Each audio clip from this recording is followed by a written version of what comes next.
Hello everyone. इस video में मैं पटना के इम्तिहान इंस्टीट्यूट के टेस्ट 4 के हिंदी मीडियम के क्वेश्चन नंबर 68 से 140 तक के क्वेश्चंस को डिस्कस करने जा रहा हूं। ये सारे क्वेश्चंस आने वाले बीपीएससी 68 प्रीलिम्स एग्जाम में आप सबको सफल बनाने में बहुत ही ज़्यादा मदद करेंगे। आप इस वीडियो को लाइक कीजिए, शेयर कीजिए और यदि इस चैनल को सब्सक्राइब नहीं किए हैं तो प्लीज़ इस चैनल को सब्सक्राइब कीजिए। तो चलिए शुरू करते हैं। क्वेश्चन नंबर 68, भारत का पहला नाभिकीय ऊर्जा संयंत्र भारत के किस राज्य में स्थापित किया गया था? तब भारत का पहला न्यूक्लियर रिएक्टर महाराष्ट्र में मुंबई के निकट तारापुर में स्थापित किया गया था। कब किया गया था? 1969 में किया गया था। तो महाराष्ट्र होगा right option B. Next question, Bharat की अनुसूचित जाति तथा अनुसूचित जनजाति की संयुक्त जनसंख्या प्रतिशत कितनी है? तो अनुसूचित जाति का परसेंटेज है 16.6% और अनुसूचित जनजाति का है 8.6%। तो इस तरीक़ा से कुल जो जनसंख्या हो जाता है 25.02%। 25.0 6 6 12 8 6 14 1 15 2 25.2% हो जाता है यहाँ पे। राइट ऑप्शन जो होगा वो 25.2 बी। नेक्स्ट क्वेश्चन, निम्नलिखित में से कौन एक टपकन सिंचाई का लाभ नहीं है? तो इससे जल की बचत होती है, ऊर्जा की भी बचत होती है, उर्वरक की बचत होती है और मृदा अपक्षय यानी सॉइल इरोजन पे रोक लगती है। तो मृदा अपक्षय होता नहीं है, इस पे रोक लगती है। सो राइट ऑप्शन यहाँ पे बी हो जाएगा। नेक्स्ट क्वेश्चन, जूरा पर्वत किन दो देशों के बीच में सीमा रेखा निर्धारित करता है? तो यदि वर्ल्ड का फिजिकल मैप आप ध्यान से देखें तो आप पाएंगे कि जूरा पर्वत यानी जूरा माउंटेन जो है वो स्विट्जरलैंड एंड फ्रांस के बीच के बाउंड्री को निर्धारित करता है, सीमा को निर्धारित करता है, फ्रांस एवं स्विट्जरलैंड। सो राइट ऑप्शन यहाँ पे सी हो जाएगा। फ्रांस एवं स्पेन के बीच में कौन सा पर्वत है जो सीमा निर्धारित करता है? तो वो है पिरिजीत पर्वत। और एशिया एंड यूरोप के बाउंड्री को सीमा को निर्धारित करने वाला कौन सा पर्वत है? वो है यूराल पर्वत। नेक्स्ट क्वेश्चन, प्रसिद्ध माराकैबो झील तेल क्षेत्र किस देश में स्थित है? तो ये वेनेजुएला में स्थित है। वेनेजुएला कहाँ पे है? दक्षिण अमेरिका में है। राइट ऑप्शन सी होगा। नेक्स्ट क्वेश्चन, जनसंख्या विस्फोट की स्थिति का संबंध जननांकीय संक्रमण की किस अवस्था से है? तो यह द्वितीय अवस्था से है।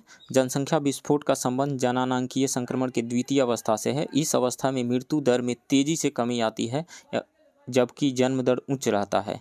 इस कारण जनसंख्या वृद्धि दर में तीव्र गति से वृद्धि होती है। तो द्वितीय होगा right option B. Next question, निम्न में से कौन सा युग्म सुमेलित नहीं है? वोल्गा नदी जो है वाल्दे पहाड़ी से निकलती है, रसिया के वाल्दे पहाड़ी से, ये सही है।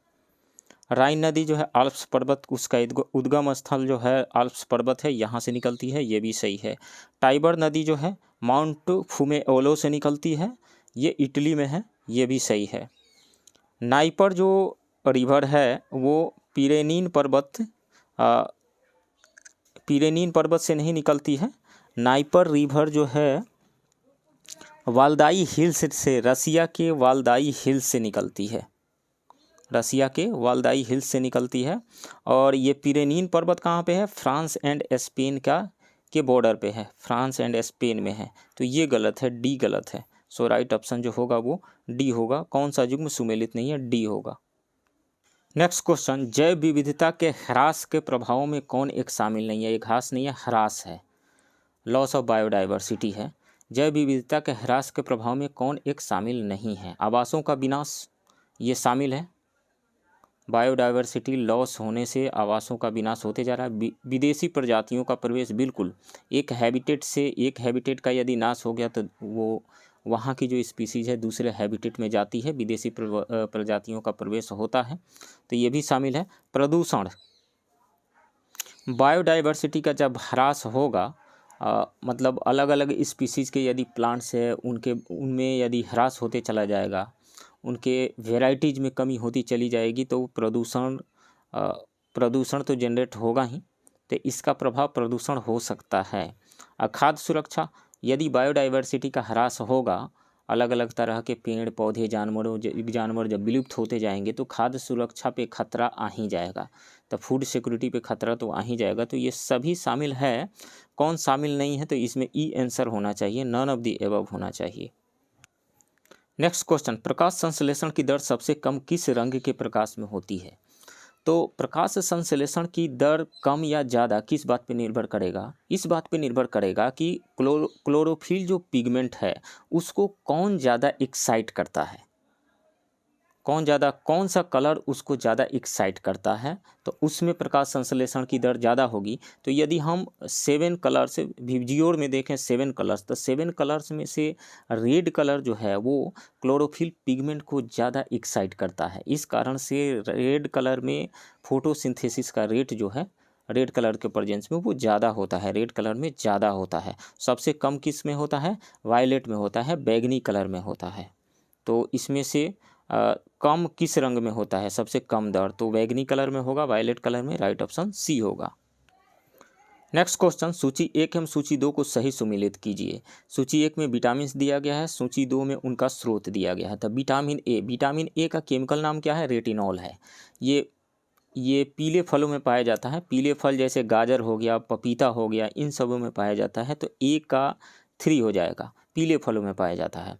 और इसकी डिफिशियंसी से यानी इसकी कमी से कौन सा रोग होता है? रतौंधी होता है, जिसको नाइट ब्लाइंडनेस कहा जाता है। विटामिन बी वन का केमिकल नाम जो है वो है थायमीन नाम है इसका। ये किस में पाया जाएगा? सूखा मिर्च में पाया जाएगा। इसके अलावा सूखा मिर्च में ही नहीं, ये मीट में भी पाया जाता है, इसके अलावा आलू में भी पाया जाता है, गोभी में भी पाया जाता है, ऑरेंजेज में भी पाया जाता है। और इसकी कमी यदि हो जाती है तो कौन सा रोग हो जाता है? मेमोरी लॉस होने लगता है, या फिर बेरी रोग हो जाता है। तो इसमें बी का जो हो जाएगा ये 4 हो जाएगा।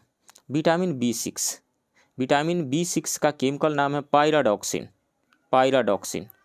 और ये इसका सोर्स क्या है? इसका सोर्स है मटन, मांस। सबसे अच्छा सोर्स है मांस वगैरह है इसमें। तो सी का जो हो जाएगा वो 1 हो जाएगा, मांस। इसकी डिफिशियंसी से कौन सा रोग होता है? इसकी डिफिशियंसी से जो है डर्मेटाइटिस रोग होता है, चेलोसिस होता है, डिप्रेशन, कन्फ्यूजन वगैरह, ये सारे प्रॉब्लम्स आ जाते हैं। विटामिन सी खट्टे फलों में पाया जाता है, सिट्रस फ्रूट में पाया जाता है, जैसे लेमन वगैरह हो गया। तो डी का 2 हो जाएगा यहाँ पे। और ये जो है हमारे इम्यून सिस्टम को बूस्ट करने में बहुत ही ज़्यादा इंपॉर्टेंट रोल प्ले करता है, बीमारियों से लड़ने में ये हमारी बहुत ज़्यादा मदद करता है, विटामिन सी। तो कौन सा हो जाएगा यहाँ से? राइट ऑप्शन जो हो जाएगा ए का 3, बी का 4, सी का 1 एंड डी का 2। राइट ऑप्शन ए होगा। नेक्स्ट क्वेश्चन, पीयूष ग्रंथि का भार लगभग कितना होता है? पीयूष ग्रंथि मतलब पिट्यूटरी ग्लैंड। पिट्यूटरी ग्लैंड जो है एक बहुत ही छोटा मटर के साइज का, ब्रेन के तल पर और हाइपोथैलेमस के पीछे ये रहता है। इसका वजन लगभग 0.6 ग्राम होता है, लगभग 0.6 ग्राम होता है। ये जो है कंट्रोल करता है किस चीज़ को? ग्रोथ को कंट्रोल करता है, BP, energy management, function of sex organs को ये कंट्रोल करता है। इसीलिए इसको कहा जाता है master gland. Right option C होगा। नेक्स्ट क्वेश्चन, निम्नलिखित में से बेमेल जोड़े की पहचान कीजिए। गलसुआ यानी मम्स रोग किसकी वजह से होता है? तो मम्स रोग जो है वायरस की वजह से होता है। उस वायरस का नाम है पैरामाइक्सोवायरस, इसकी वजह से होता है गलसुआ रोग, मम्स। तो ये सही है। कोढ़ किसकी वजह से होता है? कोढ़ जो है यानी लेप्रोसी जो है यह एक बैक्टीरिया से होता है।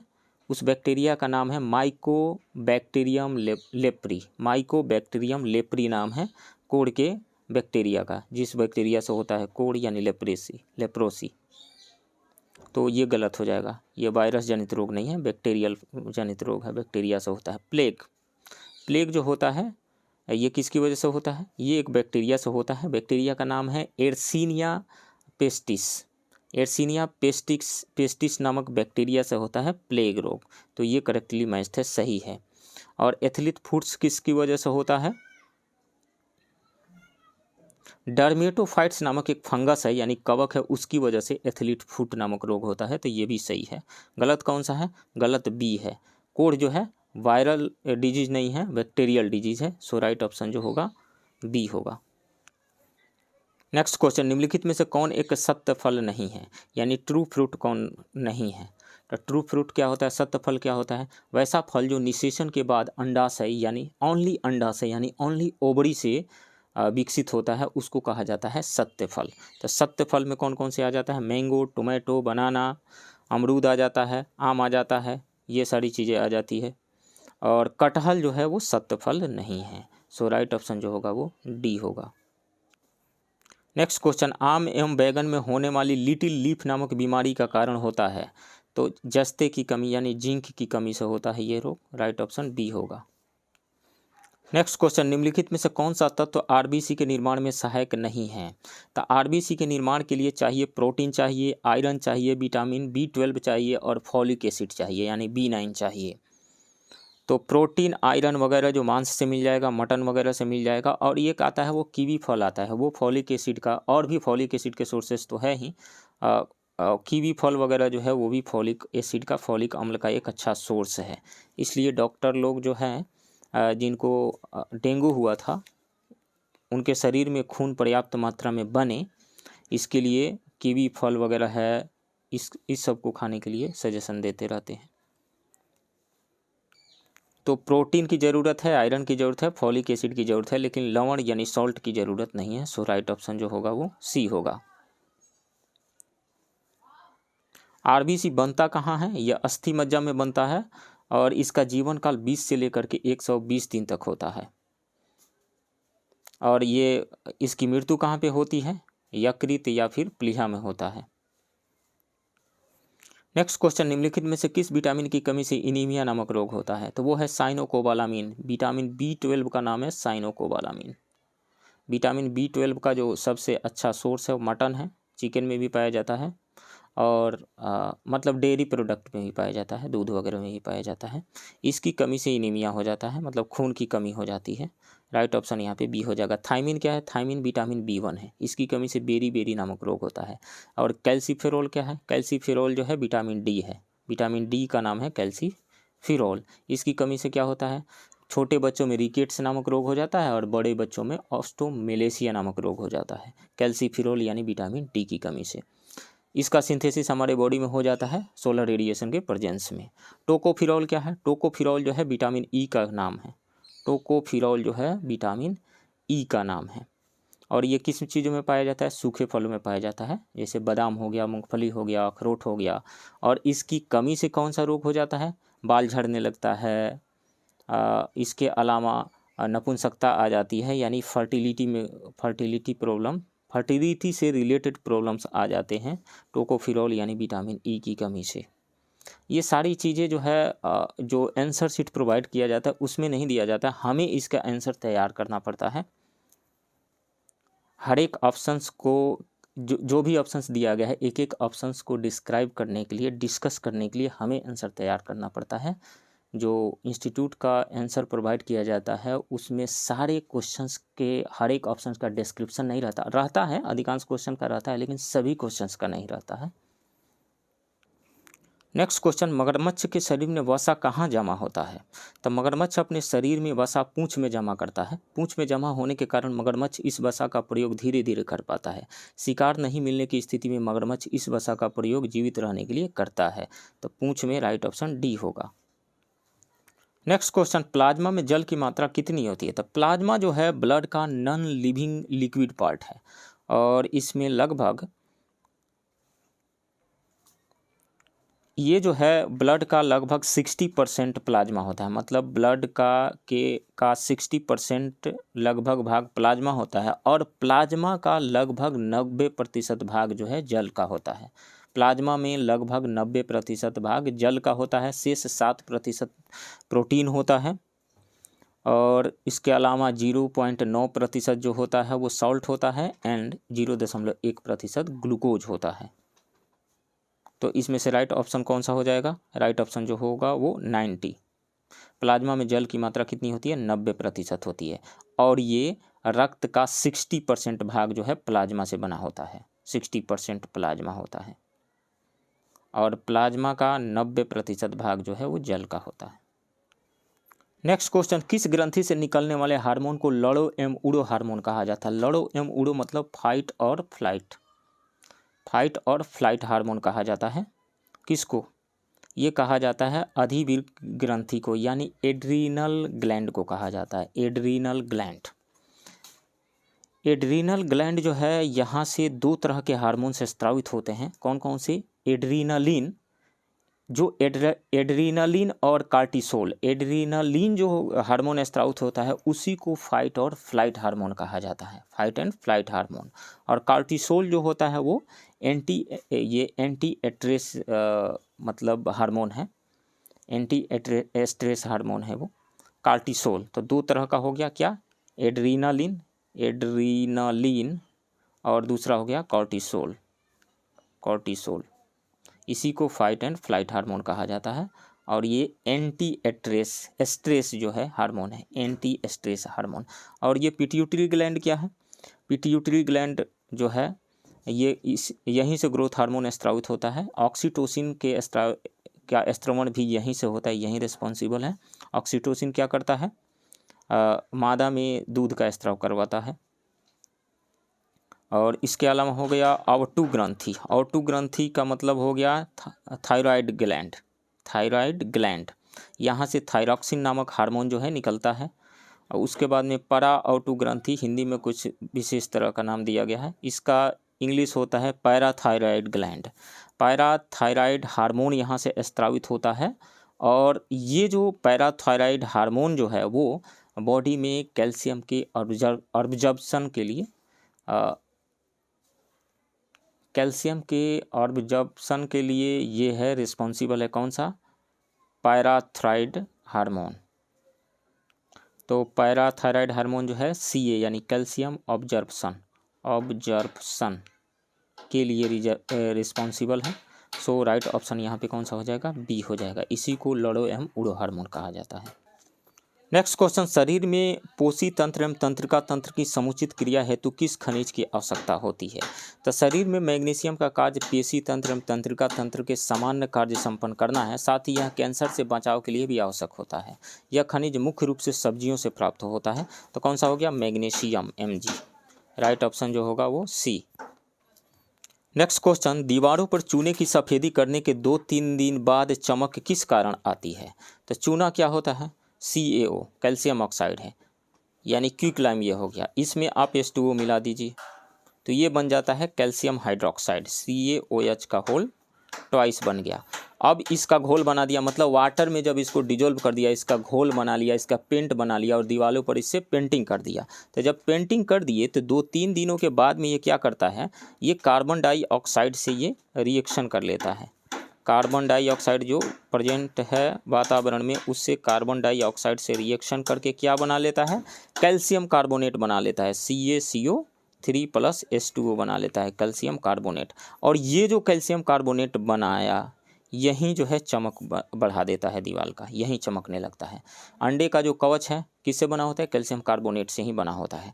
तो ये कैल्शियम कार्बोनेट जो है ये सफ़ेदी प्रदान करता है जब पेंट कर दिया जाता है दीवारों पे। तो कैल्शियम कार्बोनेट बनने के कारण राइट ऑप्शन A होगा। नेक्स्ट क्वेश्चन, चिप्स बनाने वाली कंपनियां चिप्स की थैली से ऑक्सीजन गैस हटाकर उसका स्थान पर कौन सी गैस भर देती है?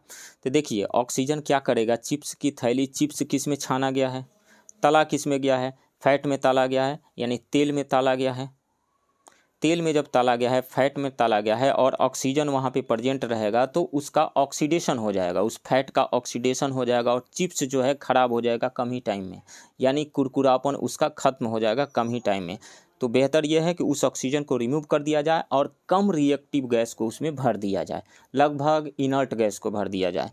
तो नाइट्रोजन जो है कम रिएक्टिव है और वो ऑक्सीडेशन होने नहीं देता है। दैट्स वाई चिप्स के पैकेट में नाइट्रोजन गैस भर दिया जाता है ताकि फैट का ऑक्सीडेशन नहीं हो और चिप्स जो है लंबे समय तक कुरकुरा बने रहे। तो नाइट्रोजन होगा राइट ऑप्शन C।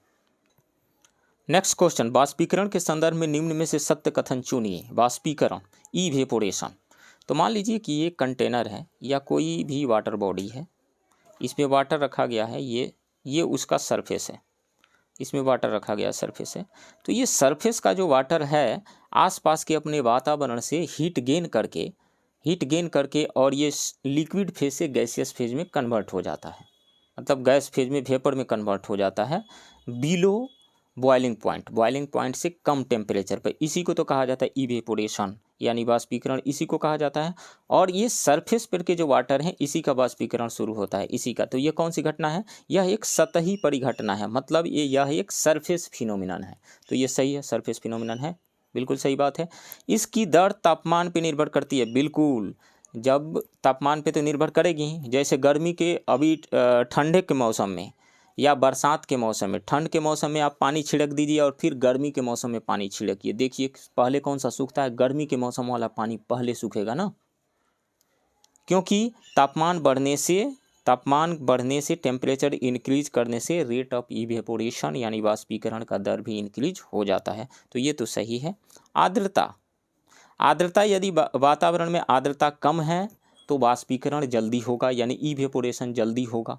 वातावरण में यदि आर्द्रता कम है, जैसे बरसात का मौसम है, बरसात के मौसम में कपड़े जल्दी से नहीं सूखते हैं, देर लगता है, क्योंकि वातावरण में ऑलरेडी मॉइस्चर मौजूद है, ह्यूमिडिटी मौजूद है, आर्द्रता मौजूद है, तो कपड़े देरी से सूखते हैं। तो आर्द्रता ज़्यादा है तो आर्द्रता पर तो निर्भर तो करेगा ही।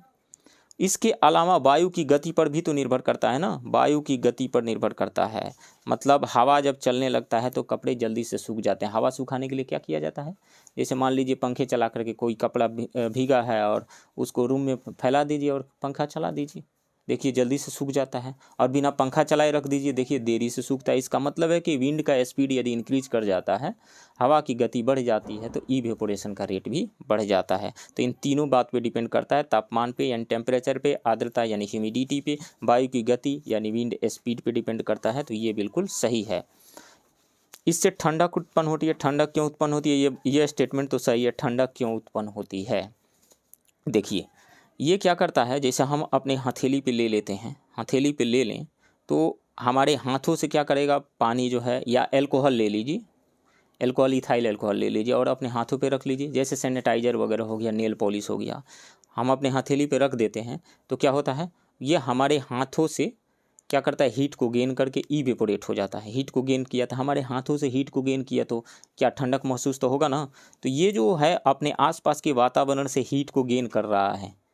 वाटर के मॉलिक्यूल्स जो है अपने आसपास के वातावरण से हीट को गेन करके इवेपोरेट हो रहे हैं, तो आसपास के वातावरण में ठंडक तो महसूस होगी ही निश्चित रूप से। तो इससे ठंडक उत्पन्न होती है। बिल्कुल, गर्मी के मौसम में जब पानी छिड़क देते हैं तो ठंडक महसूस होती है। रोड पे छिड़क देते हैं, अपने घर के सामने छिड़क देते हैं तो ठंडक महसूस होने लगती है, तो इससे ठंडक उत्पन्न होती है। ये बिल्कुल सही बात है। यह एक रासायनिक परिवर्तन है। रासायनिक परिवर्तन कहाँ से है? ये जो है रासायनिक परिवर्तन तब न कहते जब कोई नया सब्सटेंस बन जाता, रिएक्शन होता, नया सब्सटेंस बन जाता, तब केमिकल रिएक्शन कहते, रासायनिक परिवर्तन कहते। ये रासायनिक परिवर्तन नहीं है। क्यों नहीं है? क्योंकि देखिए वाटर जो है लिक्विड फेज में है, हीट गेन करके गैसियस फेज में चला गया, यानी वाटर वेपर में कन्वर्ट हो गया। इसमें नया सब्सटेंस कहाँ बना? नया सब्सटेंस तो बना नहीं, सिर्फ फेज चेंज हुआ है, लिक्विड से गैसियस फेज में गया है। तो ये है रासायनिक परिवर्तन नहीं है, भौतिक परिवर्तन है, यानी फिजिकल चेंज है, भौतिक परिवर्तन। तो ये गलत है। तो वाष्पीकरण के संदर्भ में निम्नलिखित में से सत्य कथन चुनिए। कौन सा सत्य है? ए सही है, बी सही है, सी सही है, डी नहीं है सही, तो मोर देन वन सही है। सो राइट ऑप्शन ई होगा। नेक्स्ट क्वेश्चन, सूची 1 को सूची 2 से सुमेलित कीजिए तथा नीचे दिए गए कूट का प्रयोग करते हुए सही उत्तर का चयन कीजिए। सूची 1 में सिल्वर क्लोराइड का यूज किस चीज़ में किया जाता है? सिल्वर क्लोराइड का यूज कांच को एम्बर रंग प्रदान करने के लिए किया जाता है। तो फोटोक्रोमेटिक कांच में किया जाता है, ये कलर प्रदान करने के लिए। क्रोमा का मतलब ही होता है कलर, तो फोटोक्रोमेटिक कांच के निर्माण में किया जाता है। तो ए का हो जाएगा 2। सिल्वर आयोडाइड का यूज कहाँ किया जाता है? सिल्वर आयोडाइड का यूज किया जाता है कृत्रिम वर्षा कराने में, कृत्रिम वर्षा, आर्टिफिशियल रेन कराने में। यह क्या करता है? सिल्वर आयोडाइड क्या करता है? हाइग्रोस्कोपिक न्यूक्लियस यानी आर्द्रताग्राही नाभिक के जैसा व्यवहार करता है। देखिए वाटर जो है इवेपोरेट होकर के ऊपर जाता है, वेपर फेज में रहता है, तो वो लिक्विड फेज में उसको बदलने के लिए जैसे डस्ट पार्टिकल चाहिए, धूल कण चाहिए, या कोई मतलब आर्द्रताग्राही नाभिक यानी हाइग्रोस्कोपिक न्यूक्लियस रहेगा, तो उसके अराउंड जो है उसका कंडेंसेशन होगा वाटर का। तो सिल्वर आयोडाइड जो है एक हाइग्रोस्कोपिक न्यूक्लियस के जैसा बिहेव करता है। इसके चारों तरफ वाटर वेपर जमा होकर के और उनका कंडेंसेशन होता है, यानी लिक्विड में बदलते हैं और उसके बाद में ग्रेविटी के इफेक्ट में आकर के वर्षा के रूप में नीचे गिरते हैं ये। तो सिल्वर आयोडाइड का यूज किया जाता है कृत्रिम वर्षा कराने में। और इसके बाद सिल्वर ब्रोमाइड का यूज कहाँ पे किया जाता है? सिल्वर ब्रोमाइड का यूज किया जाता है फोटोग्राफी में, इसका यूज किया जाता है। सिल्वर ब्रोमाइड का यूज किया जाता है, तो 4 हो जाएगा यहाँ पे सी का। और सिल्वर नाइट्रेट का यूज कहाँ किया जाता है? मतदान चुनाव की स्याही में, जो मतदान करने के बाद में, वोट देने के बाद में जो उंगली पर वो लोग जो स्याही लगाते हैं उसमें सिल्वर नाइट्रेट ही होता है। वो मिटने में देरी से मिटता है, वो आसानी से मिटता नहीं है। तो 4 डी का जो हो जाएगा वो 4 हो जाएगा। तो इसमें से कौन सा सही आ रहा है?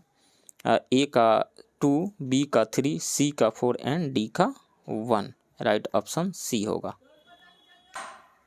नेक्स्ट क्वेश्चन, निम्नलिखित कथनों पर विचार कीजिए। कोयला, पेट्रोलियम तथा प्राकृतिक गैस जीवाश्म ईंधन है।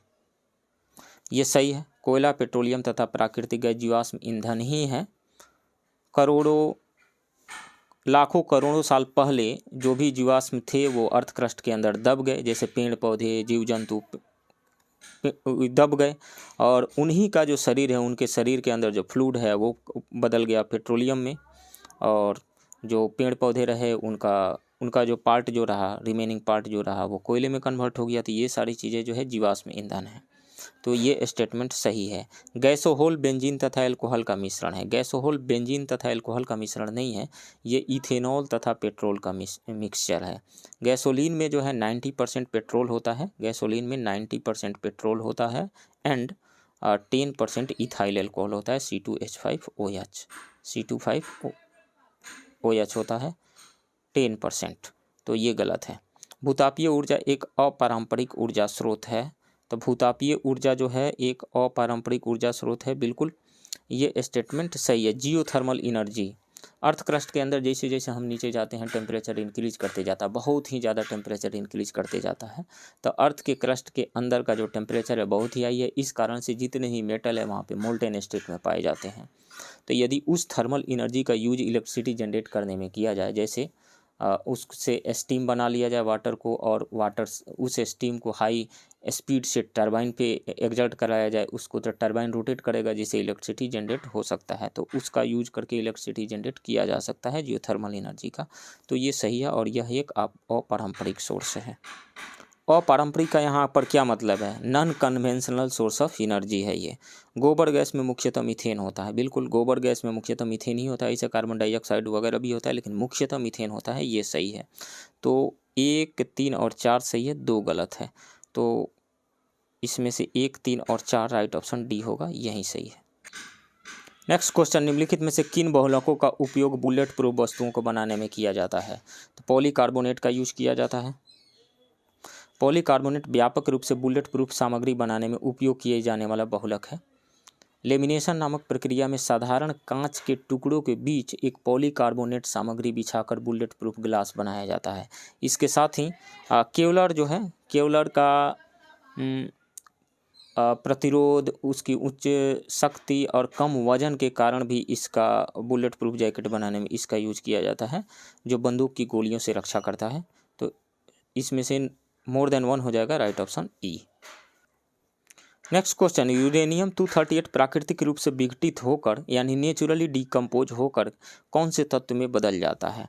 तो ये बदल जाता है थोरियम 234 में। थोरियम 234 में बदल जाता है। इसके बाद थोरियम भी टूट करके प्रोटेक्टिनियम 234 में फिर बदल जाता है। तो राइट ऑप्शन यहाँ पे सी हो जाएगा। नेक्स्ट क्वेश्चन, दंत क्षय को बचाने के लिए हमें अपने दांतों को नियमित रूप से ब्रश करने की सलाह दी जाती है। आमतौर पर इस्तेमाल टूथपेस्ट की प्रकृति क्या होती है? तो टूथपेस्ट की प्रकृति क्या होगी, ये जानने के लिए हमें ये जानना होगा कि ये माउथ में होता क्या है, क्या चीज़ बन रहा है माउथ में। तो फूड के डाइजेशन के लिए एसिड बनता है, स्टोमक में एसिड बनता है HCl, तो वो तो है ही। इसके साथ ही हमारे माउथ में, मुंह में बहुत सारे बैक्टीरिया होते हैं, जो हम भोजन करते हैं उसके ग्लूकोज अणुओं को वो तोड़ देते हैं, किस में कन्वर्ट करा देते हैं, एसिड उस वहाँ से बना देते हैं। तो बैक्टीरिया के प्रेजेंस की वजह से एसिड बनने लगता है। एसिड और यदि ब्रश नहीं किया जाए तो एसिड की वजह से हमारे दांत का क्षरण होने लगेगा, टूटने लगेंगे। तो उससे बचने के लिए क्या किया जाएगा, चूँकि एसिड प्रेजेंट है तो एसिड को न्यूट्रलाइज करने के लिए क्या लाना पड़ेगा, हमें बेस लाना पड़ेगा। तो जो टूथपेस्ट यूज किया जाता है उसका जो नेचर होता है वो अल्कलाइन होता है, यानी बेसिक होता है, क्षारीय होता है। राइट ऑप्शन बी होगा। नेक्स्ट क्वेश्चन, लौंग के तेल का निम्नलिखित में से कौन सा एक प्रमुख घटक है। तो लौंग के तेल में एक कंपाउंड होता है जिसका नाम है यूजेनॉल। यूजेनॉल जिसका केमिकल फार्मूला होता है C10H12O2। ये यूजेनॉल का केमिकल फार्मूला होता है। तो यूजेनॉल बी ऑप्शन में दिया गया है। राइट ऑप्शन बी होगा। ये जो लौंग का तेल है ये प्राकृतिक रूप से दर्द निवारक तथा एंटीसेप्टिक है और इसका यूज लौंग के तेल का यूज सौंदर्य प्रसाधन में भी किया जाता है, साबुन में भी किया जाता है। नेक्स्ट क्वेश्चन, निम्नलिखित कथनों पर विचार कीजिए। प्रतिचुंबकीय पदार्थ ऐसे पदार्थ होते हैं जिनमें एक अयुग्मित इलेक्ट्रॉन होता है, यानी अनपेयर्ड इलेक्ट्रॉन जो होता है वो प्रतिचुंबकीय यानी डायामैग्नेटिक सब्सटेंस होता है। बिल्कुल गलत है, डायामैग्नेटिक को हिंदी में प्रतिचुंबकीय कहा जाता है। तो देखिए, जिसमें अनपेयर्ड इलेक्ट्रॉन नहीं होते हैं वो डायामैग्नेटिक होता है, जिसमें होते हैं वो पैरामैग्नेटिक हो जाता है। जैसे ऑक्सीजन है, ऑक्सीजन का मॉलिक्यूलर ऑर्बिटल डायग्राम यदि हम ड्रा करें तो उसमें अयुग्मित इलेक्ट्रॉन आ जाता है, यानी अनपेयर्ड इलेक्ट्रॉन आ जाता है। दैट्स वाई ऑक्सीजन जो है वो पैरामैग्नेटिक है, ऑक्सीजन पैरामैग्नेटिक है। लेकिन वहीं हाइड्रोजन का यदि आप मॉलिक्यूलर ऑर्बिटल डायग्राम खींचें हाइड्रोजन का H2 का, तो वहाँ पे उसके इलेक्ट्रॉन पेयर होते हैं। इस कारण से हाइड्रोजन जो है वो डायामैग्नेटिक है, ऑक्सीजन पैरामैग्नेटिक है। तो ये स्टेटमेंट तो गलत है। इसके अलावा एक बात और है, जो डायामैग्नेटिक सब्सटेंस हैं, डायामैग्नेटिक सब्सटेंस जैसे मान लीजिए कि डायामैग्नेटिक सब्सटेंस है ये, हम क्या करें यहाँ पे एक मैग्नेटिक फील्ड यहाँ पे इस पे एग्जर्ट कर दे मैग्नेटिक फील्ड, मतलब मैग्नेटिक फील्ड के अंदर इसको ले जा करके रखें। जैसे मान लीजिए ये नॉर्थ पोल है और ये साउथ पोल है, तो हम जानते हैं कि मैग्नेटिक फील्ड लाइन से निकलती है, नॉर्थ पोल से साउथ पोल की ओर जाती है। तो ये जो मैग्नेटिक फील्ड यहाँ से निकल करके ऐसे जाना चाहिए, क्या करता है, रिपल्सिव फोर्स एग्जर्ट करता है। तो ऐसे घूम करके जाती है मैग्नेटिक फील्ड लाइन्स, यहाँ से ऐसे रिपल्सन एग्जर्ट करता है, ये ऐसे होकर के जाती है मैग्नेटिक फील्ड लाइंस। मतलब ये रहा कि मैग्नेटिक फील्ड में यदि रखें हम डायामैग्नेटिक मटेरियल को तो रिपल्सन लगता है और इसका मैग्नेटाइजेशन होगा। मैग्नेटाइजेशन तो होता है इसका, मतलब जो भी डायामैग्नेटिक मटेरियल है उसको मैग्नेटिक फील्ड में हम रखेंगे तो उसका मैग्नेटाइजेशन होगा, लेकिन मैग्नेटिक फील्ड के अपोजिट मैग्नेटाइजेशन होगा क्योंकि रिपल्सन हो रहा है। ठीक है, तो ये थर्ड स्टेटमेंट जो कह रहा है कि ये पदार्थ जो चुंबकीय क्षेत्र में रखे जाने पर मुक्त रूप से चुंबकित हो जाते हैं प्रतिचुंबकीय पदार्थ कहलाते हैं। बिल्कुल, इनका मैग्नेटाइजेशन तो हो जाता है लेकिन अपोजिट डायरेक्शन में हो जाता है और यही है डायामैग्नेटिक की प्रॉपर्टी, मतलब रिपल्सन होता है यहाँ पे। ठीक है, तो ये स्टेटमेंट सही है। अब सेकेंड स्टेटमेंट पे आ जाइए। चुंबकीय क्षेत्र के अनुप्रयोग के तहत अनुचुंबकीय पदार्थ या पदार्थ कमजोर रूप से चुंबकित हो जाते हैं। देखिए, ये पैरामैग्नेटिक जो सब्सटेंसेस होते हैं इसको यदि हम मैग्नेटिक फील्ड के अंदर रखें, जैसे मान लीजिए कि ये मैग्नेटिक फील्ड है, यहाँ पे नॉर्थ पोल रखा गया है, नॉर्थ पोल, और ये साउथ पोल है, साउथ पोल है, north pole and south pole. यहाँ पे हम एक पैरामैग्नेटिक सब्सटेंस को रख देते हैं, तो यहाँ से मैग्नेटिक फील्ड लाइंस जाएंगी, तो मैग्नेटिक फील्ड लाइंस को ये क्या करेगा, ये अपने तरफ अट्रैक्ट करेगा, लेकिन वीकली अट्रैक्ट करता है, कमज़ोर तरीका से अट्रैक्ट करता है। तो इसका मैग्नेटाइजेशन तो होता है लेकिन स्लाइटली मैग्नेटाइजेशन होता है, और जिस डायरेक्शन में मैग्नेटिक फील्ड अप्लाई किया गया है उसी डायरेक्शन में इसका मैग्नेटाइजेशन होता है, लेकिन डायामैग्नेटिक में अपोजिट डायरेक्शन में होता है। तो ये है, तो चुंबकीय क्षेत्र का अनुप्रयोग के तहत अनुचुंबकीय पदार्थ यानी पैरामैग्नेटिक सब्सटेंस कमजोर रूप से चुंबकित हो जाते हैं, ये सही है। तो टू स्टेटमेंट तो सही है। एक बात और मैं यहाँ पे बता दूँ, फेरोमैग्नेटिक सब्सटेंस की यदि हम बात करें, फेरोमैग्नेटिक सब्सटेंस, तो जैसे ये मैग्नेटिक फील्ड यहाँ पे अप्लाई किया गया है, ये नॉर्थ पोल है, ये साउथ पोल है, नॉर्थ पोल। यहाँ पे यदि हम फेरोमैग्नेटिक सब्सटेंस रखें तो ये स्ट्रांगली अट्रैक्ट करता है मैग्नेटिक फील्ड को, बहुत ही ज़्यादा अट्रैक्ट करता है मैग्नेटिक फील्ड लाइंस को अपनी तरफ, बहुत ही ज़्यादा अट्रैक्ट करता है। तो दोनों ही में अट्रैक्शन होता है, किस में, पैरामैग्नेटिक एंड फेरोमैग्नेटिक में, लेकिन फेरोमैग्नेटिक में स्ट्रॉन्गर अट्रैक्शन होता है, स्ट्रॉन्गर मैग्नेटाइजेशन देखने को मिलता है, लेकिन पैरामैग्नेटिक में वीकर अट्रैक्शन होता है, कम मैग्नेटाइजेशन देखने को मिलता है। तो 2 स्टेटमेंट सही है, 3 स्टेटमेंट भी सही है, लेकिन 1 स्टेटमेंट गलत है। तो इसमें से कौन सा सही हो जाएगा, 2 एंड 3 सही हो जाएगा, राइट ऑप्शन डी होगा यहाँ पे। नेक्स्ट क्वेश्चन, भूकंप की तीव्रता का मापन किया जाता है, किस में किया जाता है, तो रिएक्टर पैमाने पे किया जाता है, ये सही होगा। केल्विन पैमाने पर क्या किया जाता है, टेम्परेचर का मेजरमेंट किया जाता है।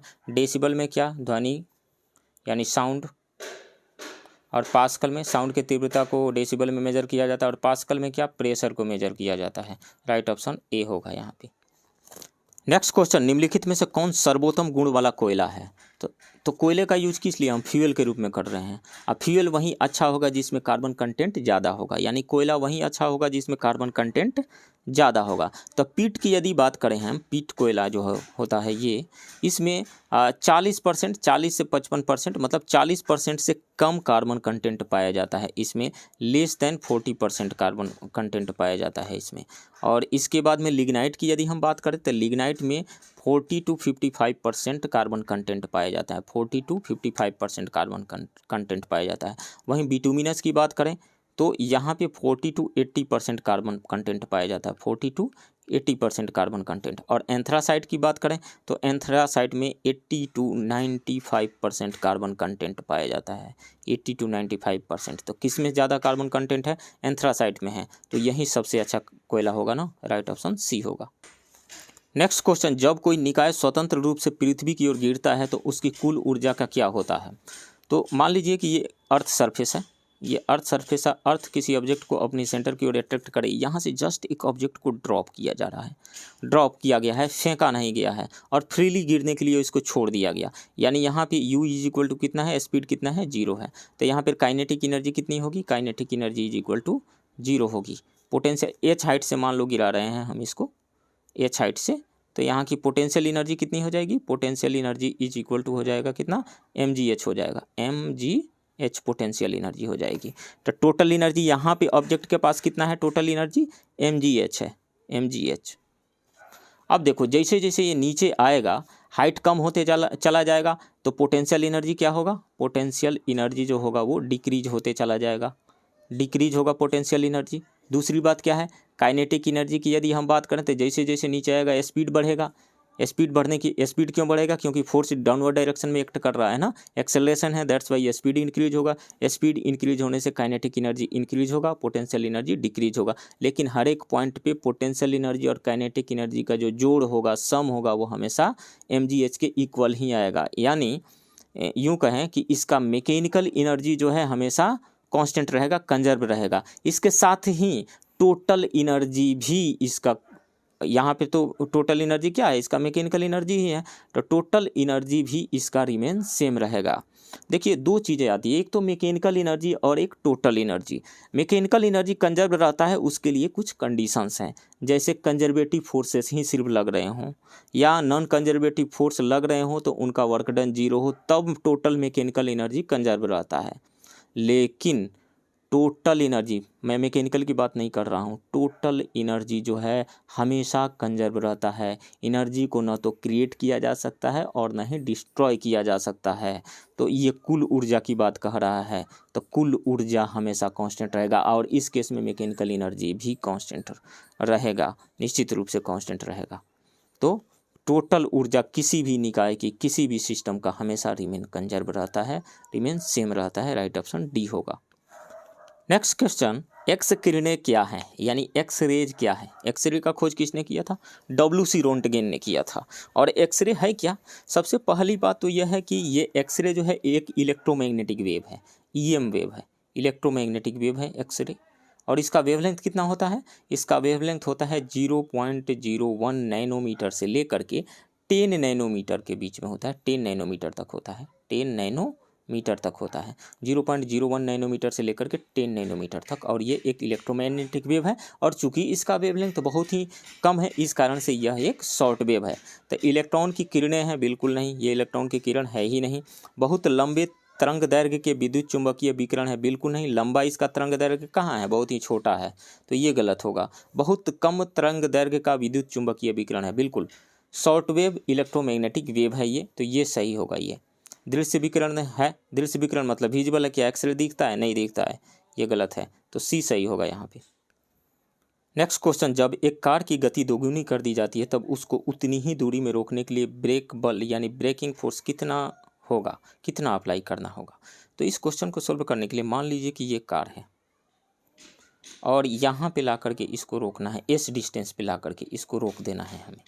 यहाँ से लेकर के यहाँ तक मान लेते हैं कि एस डिस्टेंस है और ये यू स्पीड से शुरू में ये मूव कर रही है, यू स्पीड से, तो यहाँ आकर के रोकना है, तो v इक्वल टू कितना होगा, 0 हो जाएगा। तो हम जानते हैं कि v square is equal to होता है, v square is equal to u square plus 2as, तो v तो 0 कर देना है, v square is equal to u square plus 2as, तो यहाँ से s का वैल्यू निकाल दें तो कितना आ जाएगा, minus you square by 2a हो जाएगा, माइनस, तो चूंकि यहाँ पे रिटार्डिंग फोर्स है तो रिटार्डिंग फोर्स अप्लाएंगे तो एक्सेलरेशन नेगेटिव है, इसलिए प्लस हो जाएगा यहाँ से, यानी u square minus 2a is equal to 0 होगा। तो यहाँ से हम s का वैल्यू निकालें तो आ जाएगा U square by 2a, distance आ गया यू स्क्वायर बाई 2a। यहाँ से डिस्टेंस नहीं, एक्सेलरेशन निकाल लीजिए, a1 कह दीजिए, शुरू में a1 इज इक्वल टू निकाल लीजिए यू स्क्वायर बाई 2s निकाल लिया हमने, एक्सेलरेशन निकाल लिया शुरू में। तो शुरू में फोर्स कितना हो जाएगा, F1 कह देते हैं, F1 इज इक्वल टू कितना हो गया, mass into acceleration, mass into acceleration हो गया यू स्क्वायर बाई 2s, इतना शुरू में फोर्स अप्लाई किया गया। अब क्या कह रहा है कि जब इसके स्पीड को दोगुना कर दिया तो अब हम क्या करते हैं, इसके स्पीड को 2u कर देते हैं, तब रोकने के लिए कितना फोर्स अप्लाई करना पड़ेगा, तो इसी में वैल्यू पुट कर दीजिए। तो F2 इज इक्वल टू हो गया कितना, मास तो वहीं रहेगा मास, अब u के जगह पर 2u का स्क्वायर कर देंगे, 2u का square divided by 2s is equal to, ये 2 का स्क्वायर 4 हो जाएगा, 4 into mu square by 2s, और mu स्क्वायर बाई 2s है क्या, ये तो F1 है ना, तो F2 is equal to 4 into F1 आ जाएगा, F2 is equal to 4 into F1 आ जाएगा, क्योंकि mu स्क्वायर बाई 2s के जगह पर इस F1 को ला करके जो ही हम यहाँ पुट करेंगे F2 is equal to 4 F1 आ जाएगा। इसका मतलब है कि जो F2 होगा F1 का 4 टाइम्स होगा, 4 गुना, मतलब 4 गुना ज़्यादा फोर्स अप्लाई करना पड़ेगा।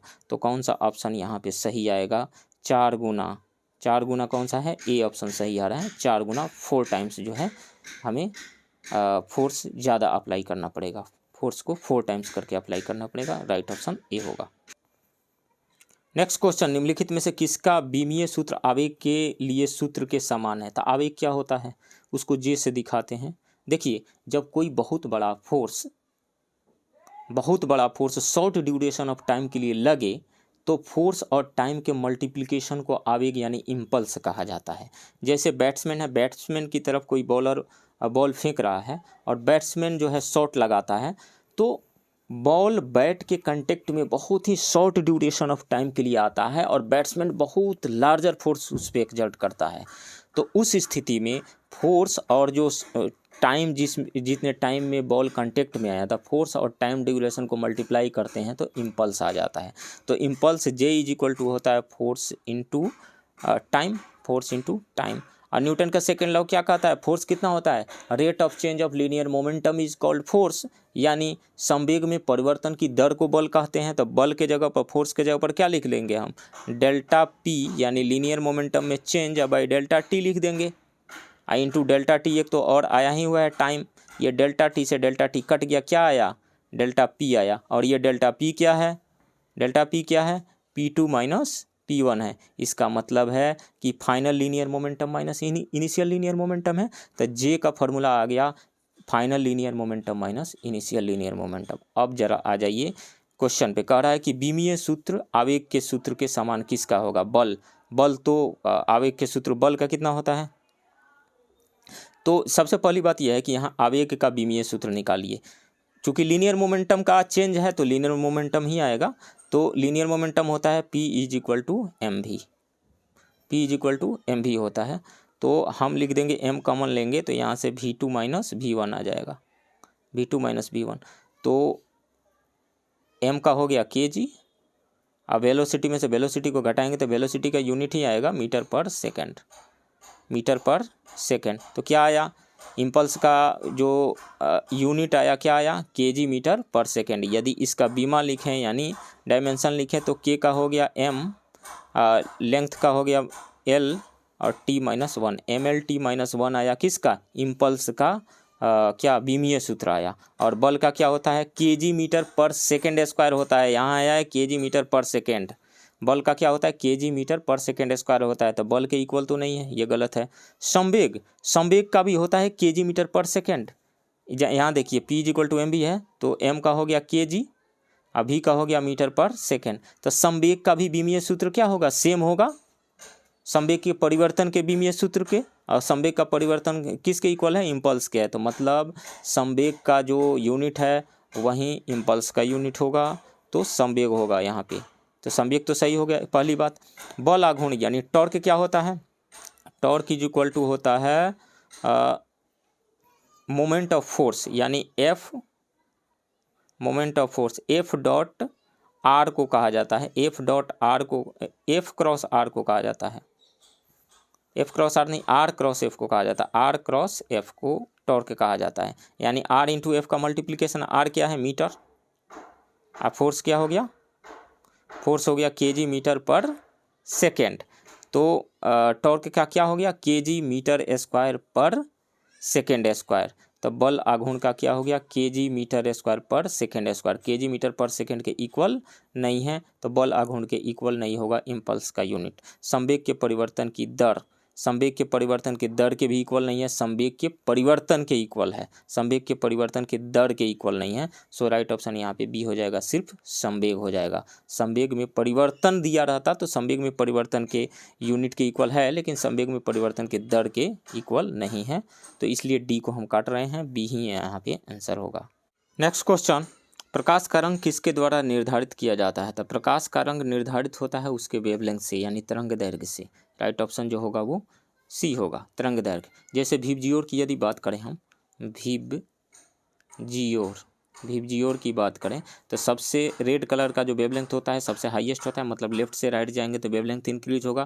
फ्रीक्वेंसी जो है राइट टू लेफ्ट आएंगे तो इंक्रीज होगा, मतलब लेफ्ट से राइट जाएंगे तो वेवलेंथ इंक्रीज होगा लेकिन फ्रीक्वेंसी डिक्रीज होगी। तो वेवलेंथ क्या डिसाइड करता है, कलर को डिसाइड करता है। अलग अलग कलर्स के जो कलर्स हैं उनका वेवलेंथ अलग अलग है।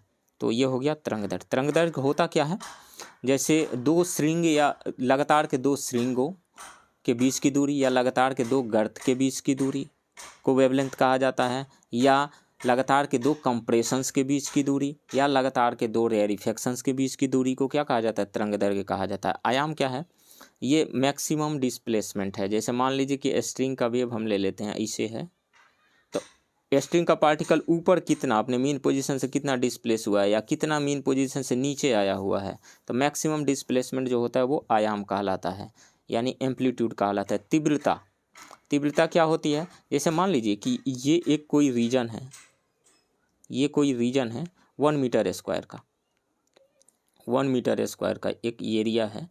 इससे जो सोलर रेडिएशन आ रहा है, लाइट जो आ रहा है या कोई भी एनर्जी आ रहा है, साउंड एनर्जी हो लाइट एनर्जी हो, पर सेकेंड इस 1 मीटर स्क्वायर एरिया से जितनी एनर्जी पास कर रही है, प्रति सेकेंड इस 1 मीटर स्क्वायर एरिया से जितनी एनर्जी पास कर रही है उसी को इंटेंसिटी कहा जाता है। तो इंटेंसिटी का क्या मतलब होता है, energy per unit area, per unit area per unit time, energy per unit area per unit time. Energy per unit time को तो पावर कहा जाता है, तो वाट पर यूनिट एरिया नहीं, वाट बाई मीटर स्क्वायर इसका यूनिट होगा। ठीक है। नेक्स्ट क्वेश्चन, निम्नलिखित में से किससे टेप रिकॉर्डर की टेप लेपित रहती है। तो टेप रिकॉर्डर पे फेरोमैग्नेटिक चूर्ण का लेप लगाया गया रहता है। राइट ऑप्शन यहाँ पे बी होगा। नीला थोथा क्या होता है, ब्लू विट्रियोल, इसका फार्मूला क्या होता है, copper sulphate dihydrate CuSO4 × 2H2O ये होता है। नेक्स्ट क्वेश्चन, अमीर खुसरो किस सूफी संत के शिष्य थे? तो अमीर खुसरो जो है निजामुद्दीन औलिया के शिष्य थे और निजामुद्दीन औलिया बाबा फरीद के शिष्य थे। सो राइट ऑप्शन यहाँ पे ए हो जाएगा। अमीर खुसरो का जन्म कहाँ हुआ था? उत्तर प्रदेश के एटा में 1252 में हुआ था और इनको तोता ए हिंद भी कहा जाता है, यानी भारत का तोता कहा जाता है। नेक्स्ट क्वेश्चन, निम्नलिखित का मिलान कीजिए। भीलम फिफ्थ कहाँ के शासक थे? तो देवगिरी के यादव वंश के शासक थे। तो वन का जो होगा वो सी हो जाएगा। विष्णुवर्धन जो है वो आज के कर्नाटक के होयसल वंश के जो है वो शासक थे विष्णुवर्धन। तो 2 का ए हो जाएगा, 2 का ए हो जाएगा। यशो विग्रह जो है वो गढ़वाल वंश के शासक थे। यशो विग्रह कनौज के गढ़वाल वंश के शासक थे। तो 3 का बी हो जाएगा। और रुद्रदेव वारंगल के काकतीय वंश के शासक थे, वारंगल के काकतीय वंश के शासक थे। तो इसमें से 1 का सी हो जाएगा। 1 का सी सिर्फ एक ही पता है, 1 का सी, तो सब यहाँ से पता चल जाएगा। 1 का सी एक ही में है, तो इसीलिए सी ऑप्शन सही हो जाएगा। 2 का ए होयसल वंश और 3 का बी यशो विग्रह जो है कनौज के गढ़वाल वंश के शासक थे। 3 का बी और 4 का डी। सो राइट ऑप्शन यहाँ पे सी हो जाएगा। सिर्फ एक ये पता होगा भीलम फिफ्थ जो है किस वंश के शासक थे, तो उसी से इसका आंसर निकल जाएगा। नेक्स्ट क्वेश्चन, सोमपुरा में बिहार का निर्माण किसने करवाया था? तो धर्मपाल एक महान बौद्ध विद्वान हरिभद्र के संरक्षक थे। उन्होंने विक्रमशिला महाविहार की स्थापना की और सोमपुर में एक बिहार का निर्माण करवाया, यानी पहाड़पुर में एक बिहार का निर्माण करवाया। तो इसमें से धर्मपाल हो जाएगा, right option B. Next question, Kheda का युद्ध किसके बीच लड़ा गया था? तो संभाजी के पुत्र साहू को बहादुर शाह ने मुगल कैद से रिहा कर दिया था, जिसके बाद उनके और ताराबाई यानी शिवाजी द्वितीय की मां ताराबाई के बीच गृह युद्ध हो गया। कब? 1707 से 1714 के बीच। खेड़ा युद्ध जो है 1707 के युद्ध में ताराबाई को साहू ने हराया और 1731 में वारना की संधि द्वारा इन दोनों के बीच के झगड़े को आखिरकार सुलझा लिया गया। तो संभाजी और किनके बीच में? ताराबाई और साहू के बीच में। ताराबाई और साहू के बीच में, राइट ऑप्शन यहाँ पे डी हो जाएगा। ई लिखा हुआ है, ई नहीं, डी हो जाएगा। नेक्स्ट क्वेश्चन, लाहौर में जहांगीर का मकबरा किसने बनवाया था? तो जहांगीर की पत्नी नूरजहां ने लाहौर के शाहदरा में जहांगीर का मकबरा बनवाया था। राइट ऑप्शन डी होगा, डी नहीं, ई हो जाएगा। नॉन ऑफ द एबव हो जाएगा। जहांगीर की पत्नी नूरजहां कहीं नहीं दिया हुआ है, सो ई हो जाएगा। नेक्स्ट क्वेश्चन, गलत जोड़ी का चयन करें। उत्तरापथ की राजधानी जो है वो स्वर्णगिरी थी। उत्तरापथ की राजधानी क्या स्वर्णगिरी थी? नहीं, उत्तरापथ की राजधानी कहाँ थी? तक्षशिला थी, तो ये गलत है। अवंती की राजधानी क्या उज्जैनी थी? बिल्कुल ये सही है, अवंती की राजधानी उज्जैनी थी। दक्षिणापथ की राजधानी कहाँ थी? स्वर्णगिरी थी, और ये इसमें है तोसली नहीं थी, स्वर्णगिरी थी, तो ये गलत है। और प्राची की राजधानी कहाँ पर थी? तक्षशिला नहीं थी, प्राची की राजधानी पाटलिपुत्रा थी, तो ये भी गलत है। कौन सा सही है? गलत जोड़ी का चयन करें तो 3 गलत है यहाँ पे। सो राइट ऑप्शन ई हो जाएगा, मोर देन 1। वैसे उत्तरापथ की राजधानी तक्षशिला थी, अवंती की उज्जैनी, दक्षिणापथ की स्वर्णगिरी, प्राची की पाटलिपुत्रा और कलिंग की राजधानी तोसली थी।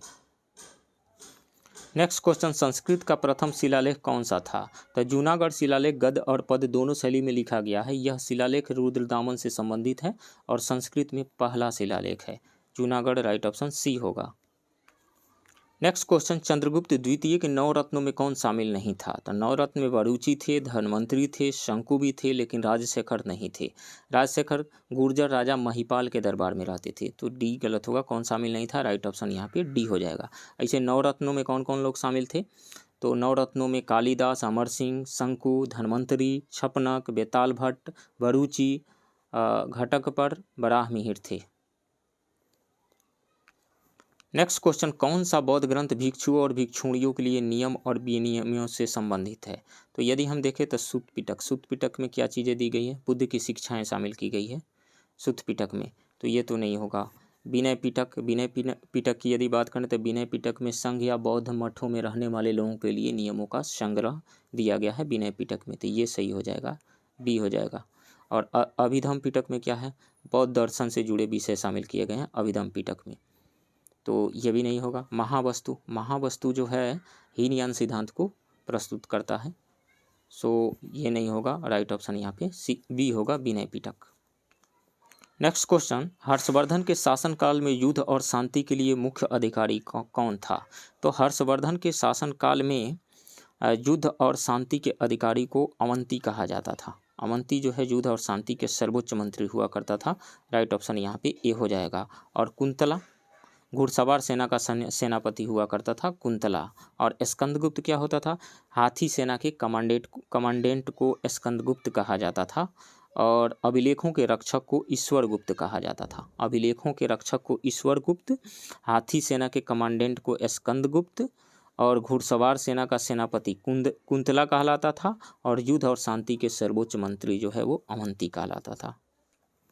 नेक्स्ट क्वेश्चन, निम्नलिखित का मिलान कीजिए। वासुदेव, वो कण्व वंश के संस्थापक वासुदेव थे, कण्व वंश, ये ए का डी हो जाएगा। और नान्यदेव जो थे वो कर्नाट वंश के संस्थापक थे, कर्नाट वंश के संस्थापक नान्यदेव, तो 2 का बी हो जाएगा। और विद्यापति कहाँ रहते थे? विद्यापति दरभंगा राज शिव सिंह के पुरोहित थे, तो 3 का 1 हो जाएगा, ए हो जाएगा। और रिपुंजय जो है बृहदर्थ वंश का अंतिम शासक था रिपुंजय, तो 4 का सी हो जाएगा। तो कौन सा ऑप्शन आ रहा है? 1 का डी, 2 का बी एंड 3 का ए, 3 का एंड 4 का सी, 3 का ए एंड 4 का सी, राइट ऑप्शन यहाँ पे डी हो जाएगा। नेक्स्ट क्वेश्चन, चंद्रगुप्त मौर्य को सेंड्रोकोटस किसने कहा है? तो वो यूनानी लेखक एक हैं जस्टिन, उन्होंने कहा, राइट ऑप्शन सी होगा। नेक्स्ट क्वेश्चन, महावीर स्वामी ने अपना पहला उपदेश किसे दिया था? तो ज्ञान प्राप्ति के बाद राजगीर के पास में ही मेघ कुमार नाम के व्यक्ति को उन्होंने अपना पहला उपदेश दिया था, राइट ऑप्शन ए होगा। जमाली जो थे उनके दामाद भी थे और उनके पहले शिष्य भी थे, राइट ऑप्शन तो खैर ये होगा, जमाली जो उनके दामाद और शिष्य पहले शिष्य थे वो। और चंदना जो है पहली महिला शिष्या थी उनकी, महावीर की, चंदना। नेक्स्ट क्वेश्चन, निम्नलिखित में से कौन सा क्षेत्र नोनिया विद्रोह से संबंधित था? तो नोनिया विद्रोह जो है वो सोरा उत्पादक क्षेत्र में 1780 से 1800 के बीच में हुआ था। और सोरा उत्पादक क्षेत्र कौन कौन सा था? हाजीपुर था, तिरहुत था, पूर्णिया था और सारण था, राइट ऑप्शन ई हो जाएगा, all of the above. Next question, Bihar Herald के संपादक कौन थे? तो बिहार हेराल्ड के संपादक गुरु प्रसाद सेन थे। उसमें उन्होंने बिहार के विभाजन के खिलाफ बहुत सारे लेख लिखे, गुरु Prasad Sen, right option B होगा। इसके अलावा सच्चिदानंद सिन्हा, महेश नारायण और नंद किशोर, सच्चिदानंद सिन्हा, महेश नारायण एंड नंद किशोर, इन तीनों ने मिल करके 1894 में बिहार टाइम्स की शुरुआत की थी। और बिहार टाइम्स की शुरुआत की थी और इसके बिहार टाइम्स के संपादक महेश नारायण बने थे, बिहार टाइम्स। लेकिन बिहार हेराल्ड के संपादक जो थे वो थे Guru Prasad Sen. Next question, Indian unrest के लेखक वैलेंटाइन सिरोल पर निम्न में से किसने मानहानि का मुकदमा दायर किया था? तो बाल गंगाधर तिलक ने 1918 में किया था।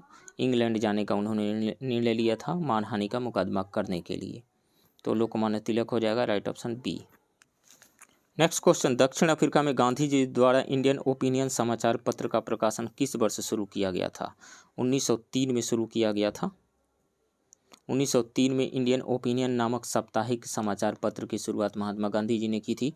और 1904 में उन्होंने फिनिक्स आश्रम की स्थापना की थी, 1904 में। और साउथ अफ्रीका गए कब थे? वो 1893 में गए थे। आए कब? 9 जनवरी 1915 को।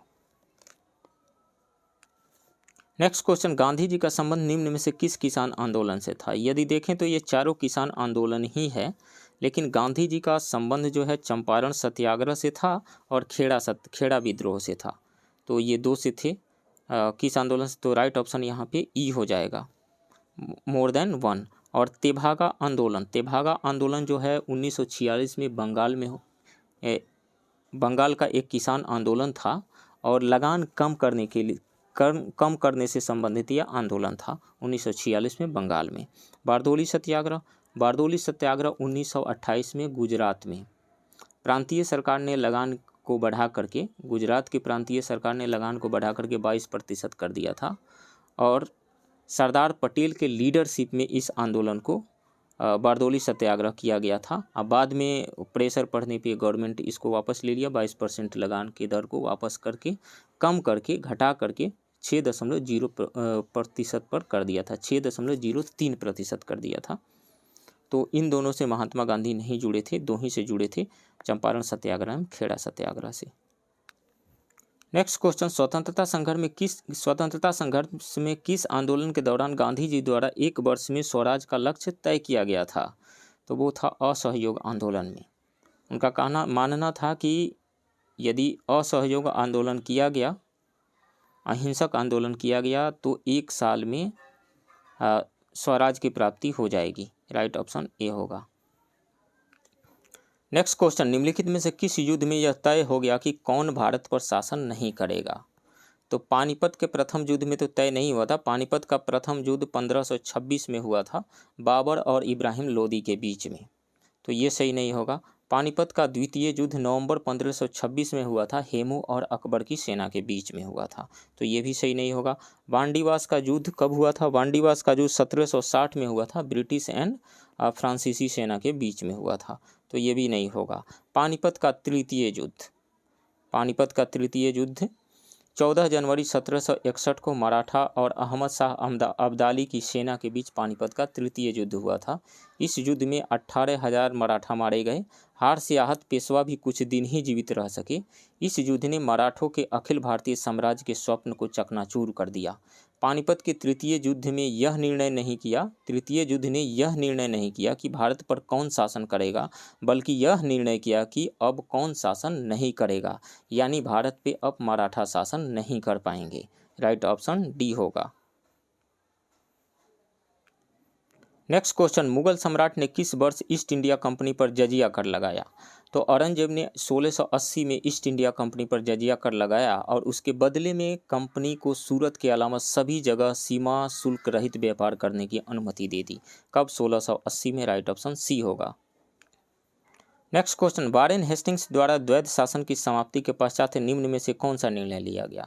तो वारेन हेस्टिंग्स के द्वारा द्वैध शासन की समाप्ति कब की गई थी? 1772 में की गई थी। तो उसमें बंगाल, बिहार और उड़ीसा के नायब दीवान को पदमुक्त कर दिया गया, ये सही है। मुर्शिदाबाद और पटना के राजस्व बोर्ड को समाप्त कर दिया गया, ये भी सही है। कोलकाता में एक राजस्व परिषद की स्थापना की गई थी, ये भी सही है। और देशी समाहर्ताओं के पद को बरकरार रखा गया था, नहीं, देशी समाहर्ताओं के पद को समाप्त कर दिया गया था।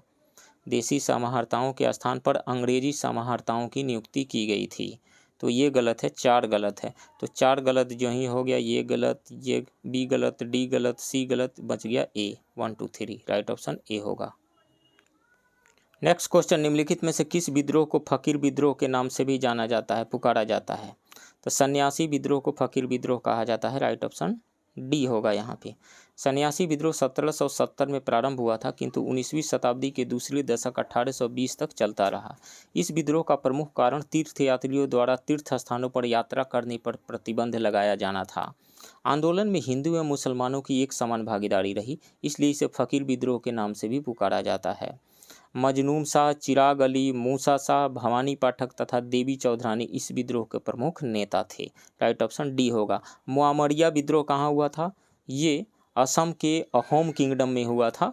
ये सत्ता संघर्ष था। कब से कब तक हुआ था? 1769 से 1805 के बीच में हुआ था।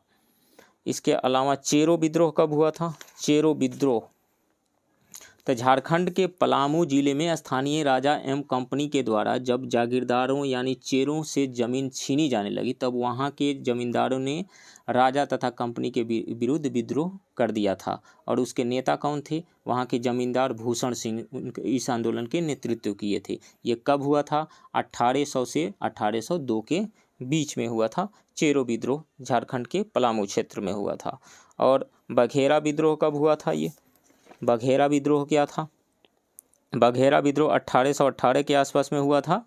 बड़ौदा के गायकवाड़ राजा द्वारा ओखा मंडल के बघेरा लोगों से अंग्रेजों की मदद से अधिक कर वसूला जा रहा था। किसके द्वारा? बड़ौदा के गायकवाड़ राजा द्वारा अंग्रेजों की मदद से अधिक लगान वसूला जा रहा था। किन से? इन बघेरा लोगों से अधिक लगान वसूला जा रहा था। तो इसके खिलाफ उन्होंने विद्रोह छेड़ दिया था। बाद में सेना की कार्रवाई के बाद इस विद्रोह को दबा दिया गया था। Next question, the servants of India society की स्थापना गोपाल कृष्ण गोखले ने किसकी सहायता से की थी? एमजी रानाडे की सहायता से। राइट ऑप्शन सी होगा। दी सर्वेंट्स ऑफ इंडिया सोसाइटी की स्थापना 1905 में कांग्रेस के उदारवादी नेता गोपाल कृष्ण गोखले ने एमजी रानाडे की सहायता से की थी। इसका उद्देश्य राष्ट्रीय मिशनरियों को देश की सेवा के लिए प्रशिक्षित करना, देश सेवा के कार्य को संवैधानिक तरीके से संपन्न करने के लिए प्रोत्साहित करना तथा लोगों को स्वार्थ रहित होकर धार्मिक भावना के साथ कार्य करने के लिए तैयार करना था। Next question, the philosophy of the bomb पुस्तक के लेखक कौन थे? तो चंद्रशेखर आज़ाद के अनुरोध पर भगवती चरण बोहरा ने द फिलॉसफी ऑफ द बम नामक प्रसिद्ध पुस्तक की रचना की। इसमें क्रांतिकारियों की ओर से जारी वह दस्तावेज या बयान था जो उन्होंने जनता को अपनी विचारधारा से अवगत कराने हेतु जारी किया था। तो भगवती चरण बोहरा ने लिखा था। राइट ऑप्शन डी होगा। नेक्स्ट क्वेश्चन, कार्टेज व्यवस्था जिसके तहत भारतीय जहाज़ों के कप्तान को लाइसेंस या पास लेना पड़ता था, इस व्यवस्था का प्रयोग सर्वप्रथम किस यूरोपीय द्वारा किया गया? तो कार्टेज व्यवस्था, इस व्यवस्था के तहत भारतीय जहाज़ों के कप्तानों को गोवा के वायसराय से लाइसेंस या पास लेना पड़ता था, जिससे पुर्तगाली भारतीय जहाज़ों पर हमला नहीं करते थे। सो राइट ऑप्शन यहाँ पे बी हो जाएगा, पुर्तगाली। नेक्स्ट क्वेश्चन, मुगल साम्राज्य के पतन के कारण में निम्नलिखित में से असत्य चुनाव करें। तो मुगल साम्राज्य के पतन का कारण उत्तराधिकार का युद्ध था। औरंगजेब की धार्मिक एवं दक्कन की असफल नीतियां भी थी। उत्तराधिकार का युद्ध था, निरंकुश शासक था, औरंगजेब की अकुशल दक्कन नीति थी, यूरोपीय शक्तियों का आगमन था। ये सभी है। निरंकुश तथा कमजोर शासक, कमजोर उत्तराधिकारी, यूरोपियों का आगमन, मुगल सेना, कुलीनबर्ग का क्षय, औरंगजेब की धार्मिक एवं दक्कन की असफल नीतियाँ, ये सारे कारण हुआ करते थे। सो राइट ऑप्शन इसमें से ऑल ऑफ दी एबव हो जाएगा। इसमें से असत्य कथन का चुनाव करना है तो कोई भी नहीं है, तो ई हो जाएगा यहाँ पे, ई। राइट ऑप्शन ई होगा। ई छापा नहीं गया है इसमें क्वेश्चन पेपर में। नेक्स्ट क्वेश्चन, मिलान करें सूची 1 एवं सूची 2 को। इधर विद्रोह दिया गया, इधर काल दिया गया। पागलपंथी विद्रोह, पागलपंथी विद्रोह जो है 1825 से लेकर के 1850 के बीच में हुआ था। तो 1 का बी हो जाएगा यहाँ पे, 1 का बी। ये पागलपंथी विद्रोह जो है उत्तरी बंगाल में करम शाह और उसके पुत्र टीपू सुल्तान द्वारा जमींदारों और साहूकारों के विरुद्ध गारो जनजातियों के साथ मिल करके किया गया था। कब? 1825 से 1850 के बीच में। तो 1 का बी हो जाएगा। फराजी आंदोलन, फराजी आंदोलन जो है 1838 से 1857 के बीच में, यह एक मुस्लिम धर्म सुधार आंदोलन था। किनके नेतृत्व में था? हाजी शरीयतुल्लाह के नेतृत्व में ये चलाया गया था। बंगाल में चलाया गया था 1838 से 57 के बीच में। तो 2 का ए हो जाएगा। मोपला विद्रोह, मोपला विद्रोह केरल क्षेत्र में चलाया गया था, केरला के क्षेत्र में चलाया गया था। मोपला के जो मालाबार तट के आसपास में रहने वाले लोग थे, इसमें इस्लाम धर्म को मानने वाले ये लोग थे। धर्मगुरुओं के उग्र भाषणों के प्रभाव में आकर के और साथ ही ब्रिटिश विरोधी भावनाओं से प्रेरित होकर इन्होंने हिंसक आंदोलन करना शुरू कर दिया था। मोपला विद्रोह, तो ये कब हुआ था मोपला विद्रोह? मोपला विद्रोह हुआ था 1834 से 54 के बीच में। तो 3 का डी हो जाएगा। संथाल विद्रोह कब हुआ था? 1855 से 1856 के बीच में। किस क्षेत्र में हुआ था? भागलपुर और राजमहल की पहाड़ियों के आसपास के क्षेत्र, जिसको दामन-ए-को कहा जाता था। किनके नेतृत्व में हुआ था? 4 भाइयों जो थे, सिद्धू, कान्हू, चांद और भैरव, इनके नेतृत्व में किया गया था। तो डी का जो हो जाएगा वो 4 का सी हो जाएगा। तो कौन सा ऑप्शन आ रहा है? 1 का बी, 2 का ए, 3 का डी एंड 4 का सी। राइट ऑप्शन ए होगा। नेक्स्ट क्वेश्चन, 1857 के विद्रोह के प्रकृति का एक सैनिक विद्रोह के रूप में निम्नलिखित में से किन इतिहासकारों ने व्याख्यायित किया है? तो इसमें से सर जॉन सीले ने किया है, जेम्स आउट्रम ने भी किया है, एडवर्ड टॉम्पसन ने भी किया है, बेंजामिन डिजराइली ने नहीं किया है। बेंजामिन डिजराइली ने इसे प्रथम स्वतंत्रता संघर्ष कहा है। तो 4 नहीं होगा, कौन सा होगा? 1, 2 एंड 3 होगा। राइट ऑप्शन सी होगा। Sir John Seeley, James Outram, Fred Roberts, Edward Thompson, William Howard Russell आदि पश्चात इतिहासकारों के साथ साथ रमेश चंद्र मजुमदार, सुरेंद्रनाथ सेन, पूरन जोशी आदि भारतीय इतिहासकारों ने भी 1857 के विद्रोह को सैनिकों द्वारा छोटे स्तर पर किए गए विद्रोह के रूप में व्याख्यायित किया है इन लोगों ने। नेक्स्ट क्वेश्चन, हिंदुओं में अस्पृश्यता एक काला धब्बा है। जब तक समाज में अस्पृश्यता का अस्तित्व है, यह न केवल समस्त हिंदू जाति के लिए अपितु पूरे देश के लिए शर्मनाक है। यह कथन किसका है? यह महात्मा गांधी जी का कथन है। राइट ऑप्शन सी होगा। नेक्स्ट क्वेश्चन, ब्रिटिश शासनकाल में किस आंदोलन के दौरान बिहार में एक ही स्थान पर पुलिस की गोली से 2 दर्जन से अधिक लोगों की मृत्यु हो गई थी? तो सविनय अवज्ञा आंदोलन के दौरान मुंगेर के तारापुर में 15 फरवरी 1932 को थाने पर तिरंगा झंडा फहराने के क्रम में 34 लोगों की शहादत हो गई थी। इसमें मात्र 13 लोगों की पहचान हो सकी थी। प्रधानमंत्री श्री नरेंद्र मोदी जी ने मन की बात में भी इस घटना का जिक्र किया था। सो कौन से आंदोलन से जुड़ा हुआ है? सविनय अवज्ञा आंदोलन। राइट ऑप्शन सी होगा। नेक्स्ट क्वेश्चन, बिहार में चेरो विद्रोह का काल रहा था। तो बिहार में चेरो विद्रोह का काल 1800 से 1802 के बीच में रहा था। किन के नेतृत्व में यह किया गया था? एक जमींदार थे भूषण सिंह, उन्हीं के नेतृत्व में किया गया था यह आंदोलन। किस क्षेत्र में किया गया था? झारखंड के पलामू जिले में किया गया था। राइट ऑप्शन ए होगा यहाँ पे। क्यों किया गया था?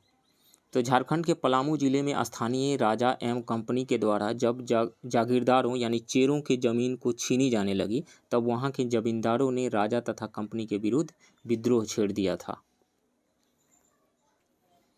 नेक्स्ट क्वेश्चन, बिहार में स्वराज दल का गठन निम्नलिखित में से कब किया गया था? फरवरी 1923 में किया गया था। राइट ऑप्शन बी होगा।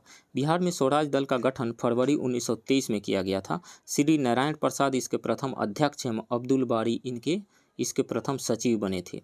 2 जून 1923 को पटना में इसकी पहली बैठक हुई थी। नवंबर 1923 में विधानमंडल विधानसभा में 8 एवं विधान परिषद में 10 स्थान पर स्वराज दल को विजय प्राप्त हुई थी। नेक्स्ट क्वेश्चन, बिहार में किसान आंदोलन के सबसे प्रमुख नेता इनमें से कौन थे? तो कार्यानंद शर्मा, ये भी किसान आंदोलन से। स्वामी विद्यानंद भी किसान आंदोलन के ही नेता रहे, किसान नेता रहे। राहुल संकीर्त्यायन भी किसान आंदोलन से जुड़े रहे। इनमें से सबसे प्रमुख नेता रहे Swami Sahajanand Saraswati. Right option B होगा। स्वामी सहजानंद सरस्वती ने 4 मार्च 1928 को किसान सभा की औपचारिक तरीके से स्थापना की थी। 1929 में सोनपुर मेला में इन्होंने विधिवत प्रांतीय किसान सभा की स्थापना की थी। साथ ही 1936 में गठित अखिल भारतीय किसान सभा के अध्यक्ष भी स्वामी सहजानंद सरस्वती ही बने थे। नेक्स्ट क्वेश्चन, पटना स्थित कदम कुआं में महिला चरखा समिति की स्थापना किसने की थी? तो ब्रजकिशोर प्रसाद की पुत्री एवं जयप्रकाश नारायण की पत्नी प्रभावती देवी ने स्वदेशी के प्रचार प्रसार के लिए पटना के कदम कुआं में महिला चरखा समिति की स्थापना की थी। सो प्रभावती देवी होगा। Right option C. तो फ्रेंड्स, ये रहा पटना के इम्तिहान इंस्टीट्यूट के टेस्ट 4 के हिंदी मीडियम के क्वेश्चंस का डिस्कशन। आप बने रहिए इस चैनल के साथ। मिलते हैं किसी दूसरे वीडियो में। तब तक के लिए थैंक यू वेरी मच।